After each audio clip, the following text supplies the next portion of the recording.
Okay, well, thank you all for being here and being interested in what we can do. And, you know, I think we've heard such a wide range of reasons why we are where we are, but we haven't really dug in too deep on what are we going to be really able to do about it in the near term. And what I was impressed by is will for the state ask the feds for the money. If you heard the region ask the state for the money, the locals ask the region for the money, and in the end, it's going to be the locals that have to pay for it ourselves. And our self-help sales taxes are really the anchor of our future. So pay close attention to how your money is being spent locally. Make sure that you're satisfied that it's being well spent, and invest in it, because this is really where we can make a difference in the near term and the long term. Having said that, you know, we have done well. We do have strong support from MTC. As a commissioner on MTC, I could point to a number of things, a number of tens of millions of dollars that have come to Suzanne and to Diane and to, more importantly, the public who live and work in Sonoma and Marin counties. MTC right now, as it relates to what can we be doing today to be making changes here, in Marin and Sonoma County, the Clipper card, the connectivity card to local transit is going to be coming to our communities, our transit agencies in the next year. It's going to be coming even more quickly, perhaps in Marin. Continuing to use technology, the 511 info. We all want reliability, but the next best thing to reliability is to know when it's coming in real time, and getting real-time information to folks and getting it to them where they are in their smartphones or their computers, I think is an important thing. The other things that we're doing is locally we are bringing together all of these transit agencies. And one interesting little factoid for us is that in the Bay Area we have over 20 transit agencies. All of Denver has one, all of Seattle has one, all of New York has one.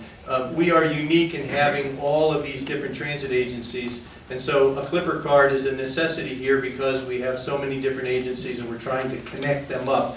And of course, with the Smart Train coming, we want to connect our bus services, the different bus services that we have, to the Smart Train. So that's an important planning effort that's underway right now.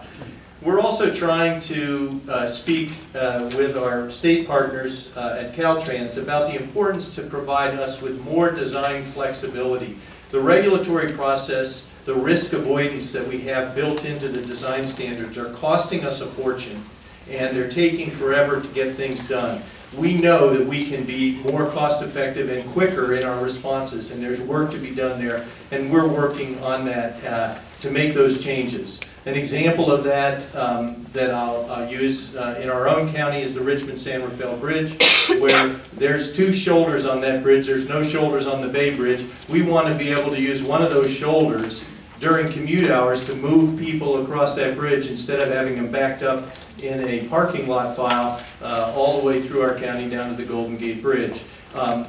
Getting the regulatory environment to understand the value of something like that is as challenging as any change of signage or other physical improvements that are going to be needed there. You know, in the end, we know that the biggest missing partner in this is the money partner. And so you're going to see over time the sort of privatization and the user fee movements around funding transportation, because with the federal government retreating, with the uncertainty that we've experienced at the state, where there's only so much that the locals can do through taxation. And so we're seeing these experiments in express lanes, in public-private partnerships like on Doyle Drive, and I think you need to pay attention to that. But at MTC, we're trying to close some of the leaks. So for example, we tried to get a bill through the legislature this year that would have captured the $8 million a year in lost bridge tolls because people are using temporary tags and they never get found if they avoid the tolls. And so there are leakages that we can be closing in the revenue streams, and we're working on them. The express lanes will generate funding both for those lanes and for transit within those corridors. And in San Francisco, you're seeing some very innovative stuff with pricing, demand pricing. So you pay one price at one time of day and another time of day for your parking. And the way you treat your parking definitely affects the way people move around. I'm going to give Congressman Huffman, you know, he came to look for solutions. I'm going to give him my own short list of things I'd like to see him do. And the first one is, of course, extend MAP 21. The federal government could run out of money for all of the projects, commitments it's made by this summer. Work with both sides, like you do very well, Jared, to get that done. That's first and foremost. Keep transit in the bill and keep active transportation, which we love in the North Bay, both Sonoma and Marin, in that bill. The second thing is, you know, I think with your district being the Redwood Empire itself, that you and your office could actually help us organize a corridor wide that's not just Marin and Sonoma, but a Redwood Empire corridor that captures the goods movement issues that Diane was mentioning and the interest that Congress has in that, and the interest all the way up and down 101, and get them into a bundle, because we do find, as we did with the Marin-Sonoma Narrows, if we have a big idea, we can attract money, and that attracts more attention. So help us put together a Redwood Empire investment package for our corridor. A small thing is to understand that the Marketplace Fairness Act, and this is sort of a stretch for most of us, but here's the idea of taxing e-commerce. You know how many corporations now, the internet business, they're selling without paying local and state sales taxes. In California, we rely on those taxes for our transportation. So if you can get that e-commerce bill, Marketplace Fairness, passed in a bipartisan way, it benefits everyone, but especially us in transportation. And then I think that I will close by saying that I think we need to be more creative in this area.